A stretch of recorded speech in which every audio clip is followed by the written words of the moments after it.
paling itu sih ya sampai sekarang saya nggak tahu kalau saya jual motor saya gitu karena saya kan sekarang udah nggak bisa melihat gitu jadi.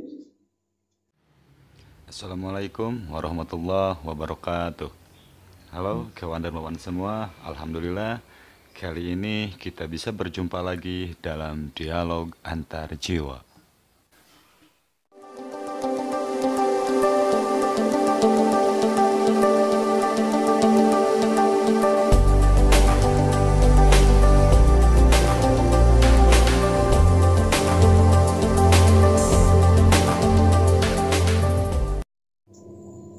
Kawan Dermawan, kali ini saya didatangi oleh seorang sahabat saya.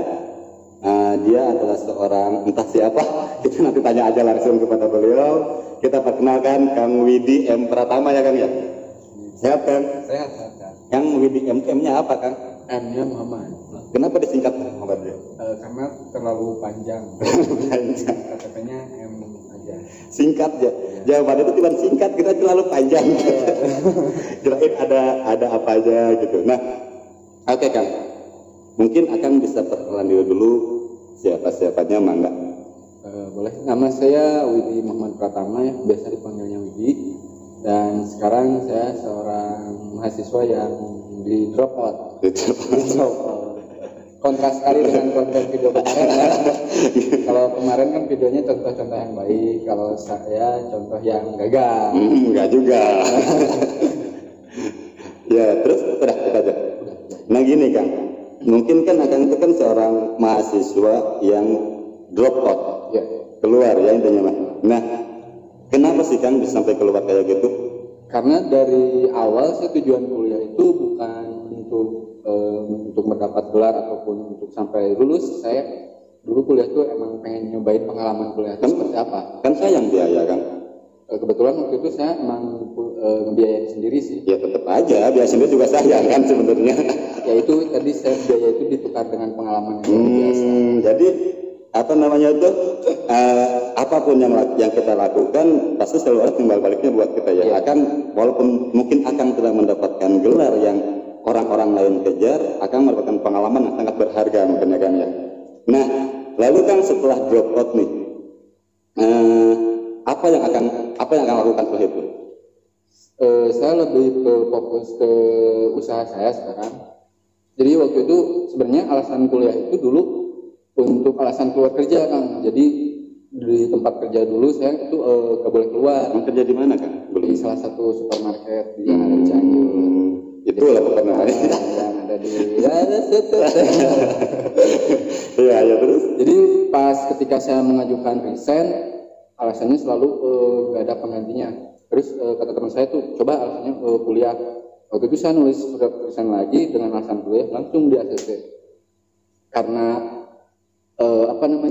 udah terlanjur gitu kan. Saya nyoba-nyoba waktu itu dulu pertama daftar di kuliah perhotelan.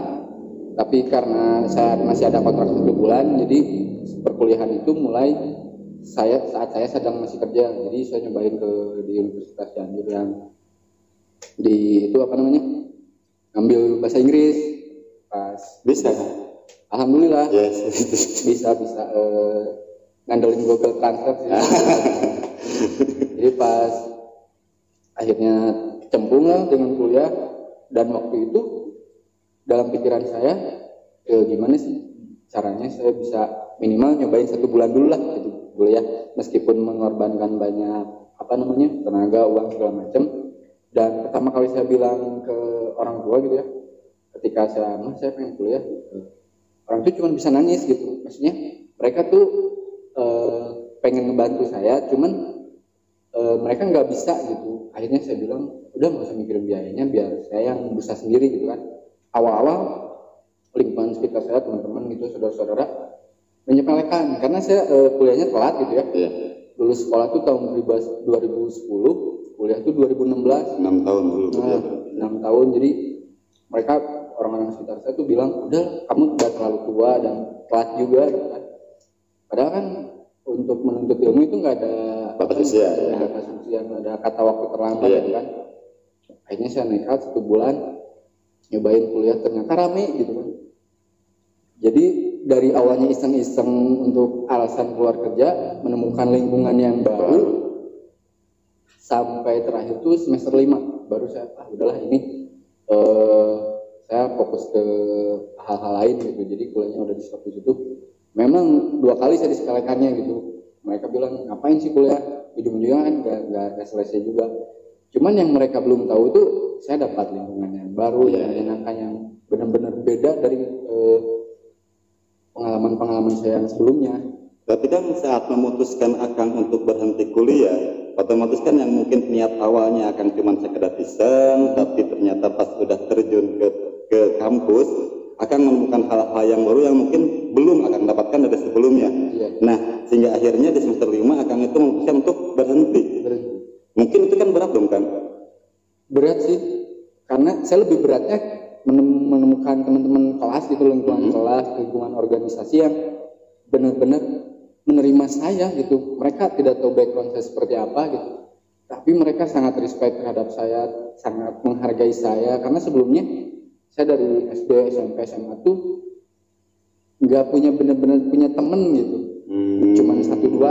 Cuman satu teman saya yang dari SD sampai sekarang tuh, mereka selalu Alasan mereka kenapa, Kak?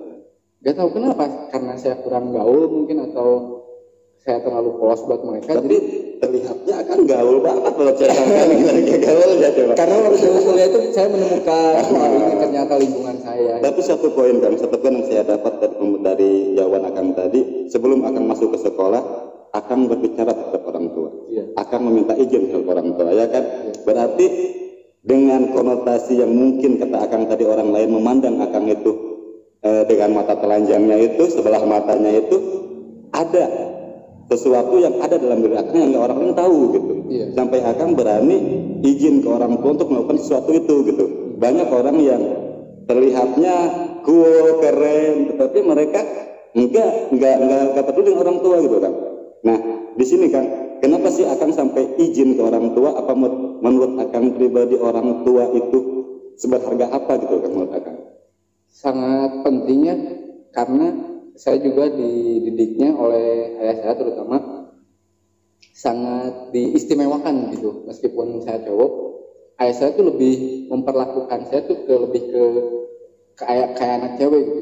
Saya bisa keluar malam tuh setelah saya lulus SMA.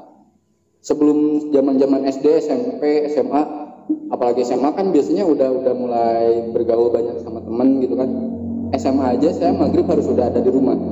Kalaupun malam minggu biasanya nongkrong gitu di warung, anak muda ya, di gang.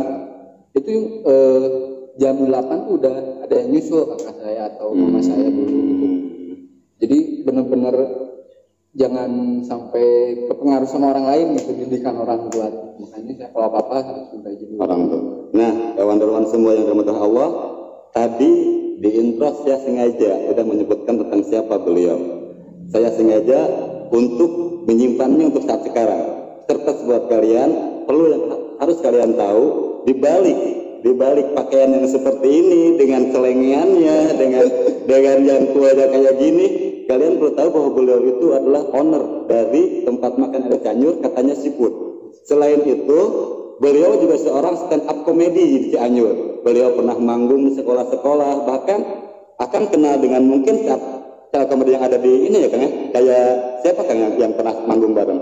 Dulu sama Jawin, David yang dari Jakarta itu. Ya, terus Abdur sama Kemal juga pernah manggung bareng ya. Bareng, tapi mereka nggak kenalin saya. Tapi saya enggak ya, kan, dengan manggung bareng pun itu ada bahwa Akang tuh ada di sisi mereka sama gitu ya, makan nggak mudah gitu. Sesuatu yang sangat berharga, pelajaran untuk kita semua bahwa jangan pernah menilai sesuatu hanya dengan sebelah mata. Jangan pernah menilai sesuatu hanya dengan apa yang tampak oleh mata kita. Karena apa yang kita lihat belum tentu itu yang sebenarnya.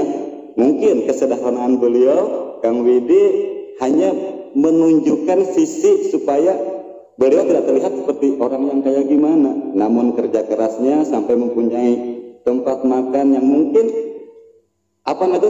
artis sukses itu nggak pernah dipandang dengan apa yang kita mulai, apa yang kita dapat, tetapi sukses itu dipandang dari perjalanannya itu seperti gimana. Nah, sekarang gini, Kang, saya pengen tahu nih Kang, di balik kegagalan Akang Lep, bukan dibilang gagal, Akang sengaja kuliah itu ya, jadi bukan gagal juga sebenarnya. Mungkin kalau Akang berniat serius kan bisa aja selesai. Itu masalah biaya, saya percayalah seorang Akang stand up comedy juga waktu itu mungkin 2000 berapa Kang? Waktu dapat apa? Waktu apa dapat itu tahun berapa? Waktu kemarin itu 2018 menuju 2019. Nah, di tahun itu kan stand up itu masih lumayan ininya tingginya. Kalau misalnya dia, saya yakin akan ada. Nah, perjalanan Akang nih kan, Akang ini sampai akhirnya Akang bisa menduduki naik panggung ke panggung, punya tempat makan, katanya siput itu katanya ya, baru katanya katanya siput. Itu gimana sih kan perjalanan kan kalau boleh tahu kan berbagi kisahnya? Awal mula titik balik kehidupan saya itu dari mulai stand up comedy sih, dari komunitas itu. Sebelumnya juga saya bikin komunitas beatbox Cianjur kan, sebelum saya stand up udah stand up comedy, udah owner katanya sibuk beatbox juga, mungkin nanti ada lagi nih yang lainnya nih. Karena dulu itu saya kan dari zaman sekolah SMP, SMA tuh saya nggak berani gitu kalau misalkan disuruh ke depan. Jangankan disuruh ke depan, kalau ke kantin saja saya nyuruh orang lain. Kan dulu tuh pemalu ya. Pemalu. Sekarang malu-maluin. Iya. Lanjut. Jadi benar-benar apa ya, kalau melihat kerumunan orang tuh ada rasa takut dan minder tersendiri gitu dulu waktu zaman sekolah. Apalagi saya paling benci tuh pas hari Senin karena upacara. Saya bukan karena upacaranya, tapi takut pas bubar upacaranya kan selalu desek-desekan tuh. Itu saya takut nyenggol orang, terus digebukin orang, kepikiran selalu gitu. Makanya saya waktu SMP setiap Senin tuh selalu ngakalin buat nggak sekolah karena takut pas bubar upacaranya itu. Nah, ketika keluar SMA bikin komunitas beatbox segala macam, terus lanjut ke stand up. Nah, di stand up itu benar-benar saya ingin, dulu saya nggak bahkan pas saat reuni SMA SMP pun nggak ada yang saya sekolah di situ. Reuni nggak terkenal gitu ya. Iya, nggak terkenal. Terus sekarang terkenal juga kan, lumayan. Juga sih. Jadi pas ikutan stand up itu saya benar-benar pengen nunjukin buat apa ya namanya, saya memberanikan diri untuk berbaur dengan lingkungan. Dan di stand up pun saya bertemu dengan orang-orang yang cikal bakal usaha saya itu dari stand up gitu. Jadi nah inilah pentingnya untuk memperluas jaringan, memperbanyak teman tuh. Saya juga nggak nyangka dulu awal-awal keluar SMA saya mikir saya mau jadi apa gitu kan, kuliah nggak bisa, ngelihat orang tua gitu kan, dari masalah biayanya. Nah, ketika saya ikutan stand up, saya dipertemukan dengan satu orang yang suatu keajaiban gitu lah menurut saya. Dia tuh orang Madura yang jualan bubur kacang di sini, nawarin saya untuk usaha. Awalnya pas ketika saya masuk kuliah itu tuh kan bingung harus bayar daftar bayar administrasi. Saya jual motor, terus saya bilang ke teman saya itu yang tukang jualan bubur, saya mau kuliah. Terus dia bilang, terus biayanya gimana? Ya juga saya kesini datangnya mau ikut kerja sama kamu. Yaudah, kamu fokus aja kuliah, nanti kita bikin usaha baru. Dari situ saya dimodalin, saya nggak keluar sepeser pun. Ibaratnya ngerintis usaha itu kan dari awal tuh benar-benar ngeluarin biaya banyak. Saya modal kan cuman bisa masak doang, dan itu modal utama saya.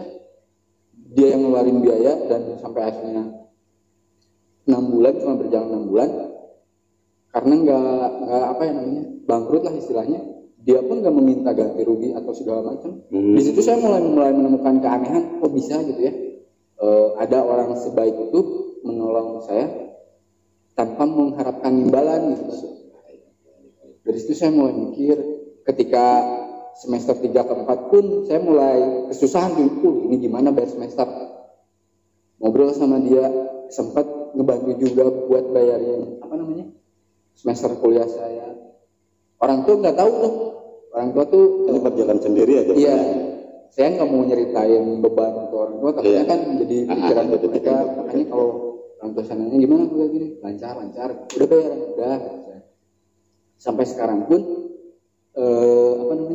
ayah saya tuh nggak tahu kalau saya udah ngorbanin jual motor gitu. Jangan nangis,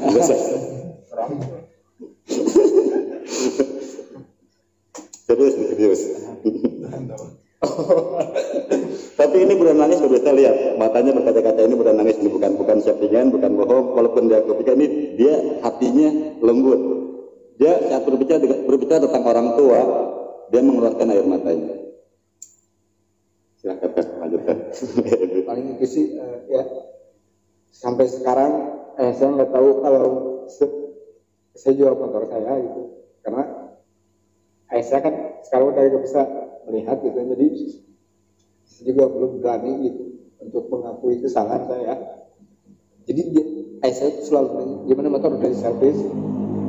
Saya merasa bersalah banget gitu, kayak aduh pengen ngomong jujur tapi takut apa namanya, saya juga punya penyakit jantung gitu kan, jadi selama ini saya menyimpan kebohongan kali kan ya. Nggak apa-apa kalau kebohongan untuk kebaikan ya jadi masalah juga kan. Mungkin akan memilih berbohong itu hanya untuk kebaikan orang tua akan juga. Nah, ya tenang dulu aja kan, sampai ada tenangin dulu aja, minum dulu. Kedua saudara kan. Ya, isunya kan.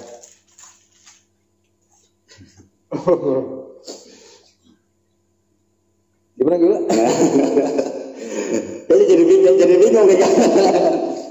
Nah gini kan, ya mungkin masa lalu akan yang bisa dibilang pahit lah, akan mendapatkan penilaian dari orang-orang hanya melihat orang dengan mata telanjangnya, melihat akan dengan sebelah matanya, akan bertemu dengan orang-orang yang mungkin hanya menganggap hanya orang ya mungkin sepele lah, tapi akan membuktikan bahwa akan bisa bangkit, akan membuktikan bahwa apa yang mereka itu bukan kita, bukan akan pribadi gitu. Nah untuk mencapai itu semua loh Kang, mungkin sekalian juga pesan buat kawan-kawan berwan semua, buat teman-teman kita semua agar mereka tuh nggak gampang menyerah, karena sesuatu itu gak bisa didapatkan dengan hal yang mudah mungkin ya Kang ya. Nah mungkin Kang gimana sih Kang agar mungkin untuk orang yang kuliah yang terlibat masalah biaya juga, mungkin Kang bisa ngasih tip-tip ke mereka agar mereka tetap berjuang, jangan sampai ya kuliah itu mungkin si Kang ini berhenti kuliah, tetapi bukan berarti kuliah itu nggak penting gitu. Kuliah itu penting, cuman karena ada faktor-faktor tertentu yang membuat si Kang berhenti kuliah. Mungkin dalam hatinya dia ingin melanjutkan, tapi ada pilihan yang lain yang harus dia capai gitu. Nah Kang mungkin ada tip buat dari Kang buat teman-teman semua Kang. Kalau buat saya sih yang untuk pertama kuliah, pertama kalian jangan terlalu minder atau terlalu wah gimana nih biaya kuliah. Yang penting kita ikhtiar aja dulu, banyakin temen, banyakin relasi, nanti bakal kebuka kok jalannya. Karena menurut berdasarkan pengalaman saya bisa bertahan dari sampai semester 5 itu saya dari banyak dapat support dari teman-teman, support materi segala macam, dan saya pun tidak tidak pasrah gitu. Saya juga berusaha dan selalu ada jalannya. Yang penting asal kita mau usaha pasti ada jalan kok. Asalkan kita mau ikhtiar ya Kang ya, dan mungkin support dari teman-teman juga sangat penting. Student care itu apa namanya, solidaritasnya ya. Gitu. Nah sekarang gini Kang, gimana ya, akan mengalami segala macam itu, kayaknya kesulitan itu, entah itu dari apapun itu, dari segi dari masalah biaya, tapi untuk saat ini akan berdiri di sini, akan duduk bersama di sini. Yang saya tahu akan itu ya bagi saya hebat, karena akan bisa bertahan dengan segala kesulitannya. Bahkan akan pun sekarang ya merintis usaha, katanya seafood itu yang saya lihat, katanya seafood dia lumayan gitu kan, lumayan terkenal, ada di YouTube yang sampai gimana gitu, sampai apa sih namanya itu? Gitu mukbang, terus stand up comedy, itu profesi yang cukup terkenal lah di sini gitu kan. Nah Kang, saya ini aja sih Kang intinya, gimana ya untuk mencapai itu mungkin kan nggak mudah kan. Selain kerja keras, selain akan tetap bertahan, ada lagi nggak Kang tip-tip lainnya gitu? Yang harus diingat sama teman-teman sih yang paling ini yang kerasa buat saya gitu, doa orang tua sih Kang. Penting banget itu ya. Jadi bahasa sana. Kalau orang tua ya. Buat kalian gitu yang misalkan orang tuanya udah nggak ada, lebih berhati-hati lagi untuk meniti hidup. Karena kenapa?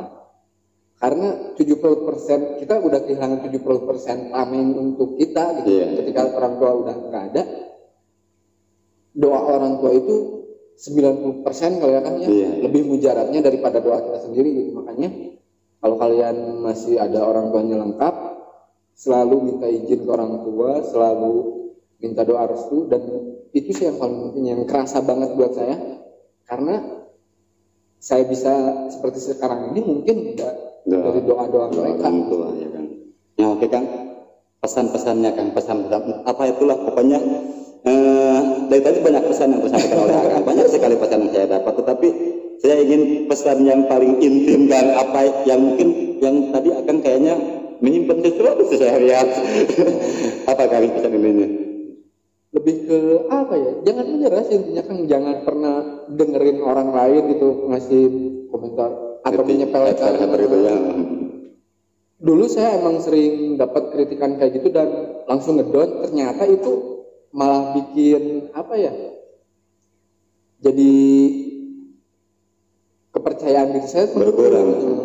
Makanya ketika saya mulai berdamai gitu dengan orang lain mau bilang apa, ya udahlah, yain aja apa kata mereka, dan itu ngebuat kita ternyata dengan tidak memperdulikan omongan orang lain itu lebih positif ke kita gitu. Misalkan mengiyakan aja, minimal mengiyakan. Kalau misalkan kamu tuh nggak bakal sukses, ini iya ya terserah, biarin aja, benar, tapi jangan sampai jadi beban ya.